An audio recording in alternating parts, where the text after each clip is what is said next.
Салам достор, бүгүн интернет маркетинг куралдары жөнүндө сүйлөшөбүз. Сатуу каналдары бул сиздин клиенттериңер кайсы жол менен сизди тапканын көрсөтөт. Негизги башка сөздөр менен айтканда бул клиенттерди тартуу ыкмасы деп айтсак болот. Ал эми негизги сатуу каналдары карап чыксак, эң биринчиси бул сарафанный радио деп коет. Бул башка адамдар бири-бирине айтып, сизди реклама кылып жаткан учур. Экинчиси бул соц тармактарда реклама берүү. Бул мисалы Facebook, Instagram, WhatsApp соц тармактарында реклама берген учур. Үчүнчүсү бул иш-чара же мероприятие өткөрүшү, дагы түз сатуулар. Бул сиз клиенттин өзүнө барып, сүйлөшүп, сиздин товарыңызды саткан учур. И эң акыркысы бул тышкы реклама. Бул сиз белгилеген көчөдөгү баннерлер.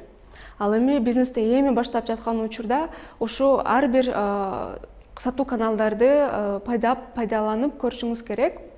Анткени кийин сизге эң пайданы көбүрөөк берген каналды ээлеп алсаңыз болот. Эми сегментация жөнүндө сүйлөшөлү. Бул клиенттерди бөлүштүрүү ыкмасы. Эгерде сиз клиенттериңизди жашаган жерине карата, жынысына, жашына же болбосо билимине жараша бөлүштүрсөңүз, бул сизге чоң пайда алып келет. Эмне үчүн? Муну колдонсоңуз, ар бир клиенттин өзгөчөлүгүн берип, суроо талабын так аныктай аласыз. Муну билсеңиз, сиздин сатууларыңар жакшы киреше алып келет. Эми сатуу этап жөнүндө сүйлөшөлү. Буну воронка продаж деп коет. Мисалы сиз англис тили курсун ачтыңыз, ошондо сиздин биринчи этабыңыз бул канча клиент сиздин рекламаңызды көрдү. Экинчи этап бул канча клиент сиз менен байланышты.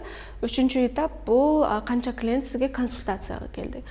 Ал эми акыркы төртүнчү этап бул алардын ичинен канча киши сизден курсту сатып алды. Бул сиздин сатууларыңарды анализ кылганы жардам берет.